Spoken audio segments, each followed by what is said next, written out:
काल्पनिक, समतल द्वारा दर्पण द्वारा बना प्रतिबिंब काल्पनिक होता है। लेंस की क्षमता का ऐसा ही मात्रक होता है। लेंस की क्षमता का ऐसा ही मात्रक डायोप्टर है। प्रकाश की किरणों का पथ दर्शाने वाले चित्रों को कहा जाता है तो किरण आरेख कहते हैं इसको। 2D क्षमता वाले लेंस का फोकस क्या होता है, तो वह होता है 50 सेंटीमीटर। किसी उत्तल लेंस का फोकसांतर 50 सेंटीमीटर है तो उसकी क्षमता क्या होगी, +2D होगी। और प्रकाश के किरणों के समूह को क्या कहते हैं, तो प्रकाश के किरणों के समूह को हम कहते हैं किरण पुंज। क्या कहते हैं, किरण पुंज कहते हैं। उत्तल लेंस की क्षमता होती है, उत्तल लेंस की क्षमता जो है वह धनात्मक होती है और अवतल लेंस की क्षमता जो है वह ऋणात्मक होती है। उत्तल लेंस को हम अभिसारी लेंस भी कहते हैं। उत्तल लेंस को अभिसारी लेंस और अवतल लेंस को अपसारी लेंस भी कहते हैं।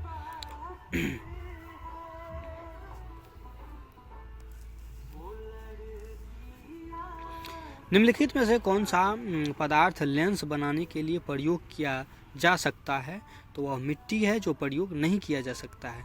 जल, कांच, प्लास्टिक ये प्रयोग किया जाता है। उसके बाद है किस दर्पण से हमेशा वस्तु से छोटा प्रतिबिंब होता है, तो वह है आपको उत्तल दर्पण। उत्तल दर्पण से हमेशा वस्तु से छोटा प्रतिबिंब बनता है। किस वस्तु से वस्तु का बड़ा प्रतिबिंब बनता है, तो अवतल दर्पण से वस्तु का बड़ा प्रतिबिंब बनता है। अवतल दर्पण से प्रकाश के परावर्तन के नियम, कितने नियम होते हैं, तो सिर्फ 2 नियम है प्रकाश के परावर्तन के। जब प्रकाश की किरण हवा से कांच में प्रवेश करती है तो वो किधर मुड़ती है, तो अभिलंब के निकट मुड़ती है। जब प्रकाश की किरण हवा से कांच में प्रवेश करती है तो वह अभिलंब की ओर अभिलंब के निकट के तरफ चला जाता है। फोटोग्राफी कैमरा का अभिदृश्य होता है तो वह होता है उत्तल लेंस की तरह। और साइड मिरर के रूप में जो प्रयुक्त होता है वो होता है आपको उत्तल दर्पण। एक अवतल दर्पण की फोकस दूरी 10 सेंटीमीटर है तो उसकी वक्रता त्रिज्या जो होगी वो आपको होगी 20 सेंटीमीटर। 20 सेंटीमीटर। एक निर्गत किरण एवं अभिलंब के बीच के जो कोण को कहते हैं वह हम कहते हैं आपको निर्गत कोण कहते हैं।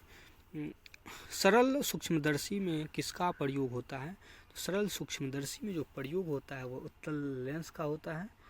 और किस लेंस के द्वारा सिर्फ काल्पनिक प्रतिबिंब बनता है, तो वह जो है बनता है अवतल दर्पण के द्वारा। परावर्तन के नियम में निर्धारित होता है तो वो होता है ए अवतल दर्पण। काल्पनिक प्रतिबिंब जो होता है वह होता है सीधा। और लेंस में फोकस दूरी की संख्या कितनी होती है, तो लेंस में फोकस दूरी की संख्या जो है वो होती है 2। सर्च लाइट का परावर्तक सतह होता है आपको अवतल होता है। सर्च लाइट का परावर्तक सतह अवतल होता है।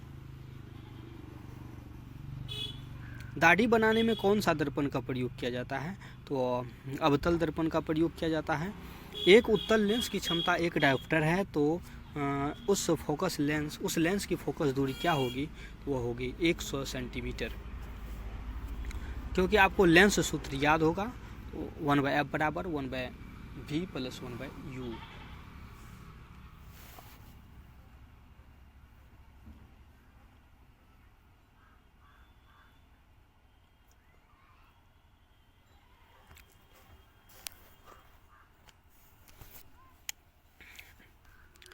किसी गोलीय दर्पण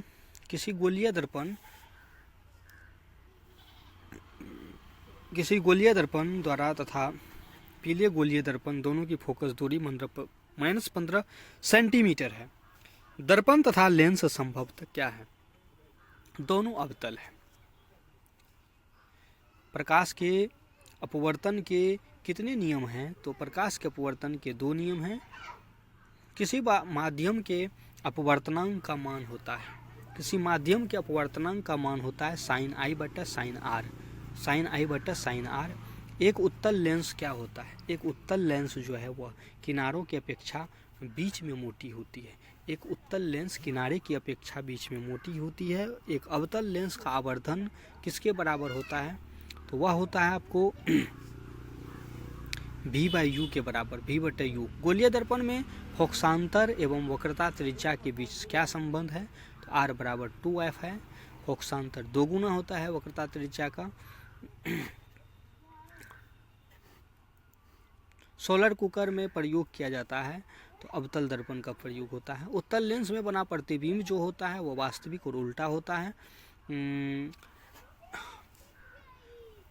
अवतल लेंस में जब बिंब F और 2F के बीच रखा जाता है तब उसका बना प्रतिबिंब जो है बड़ा और वास्तविक होता है।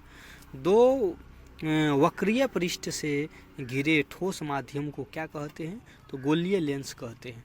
2 वक्रीय पृष्ठ से घिरे ठोस माध्यम को क्या कहते हैं? गोलीय लेंस कहते हैं। वह गोलीय दर्पण जो बाहर की तरफ वक्रित होता है क्या कहलाता है?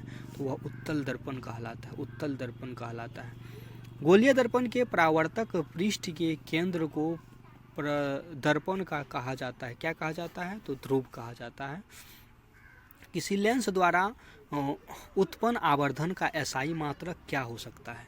तो उसका SI मात्रक जो है वह होगा आपको मात्रक विहीन होगा। किसी लेंस द्वारा उत्पन्न आवर्धन का SI मात्रक क्या है? तो उसका दोस्तों याद रखिएगा मात्रक नहीं होता है, मात्रक कट जाता है। लेंस के केंद्रीय बिंदु को क्या कहते हैं? तो लेंस के केंद्रीय बिंदु को कहते हैं प्रकाशिक केंद्र, प्रकाशिक केंद्र। किसी शब्दकोश में पाए गए छोटे अक्षरों को पढ़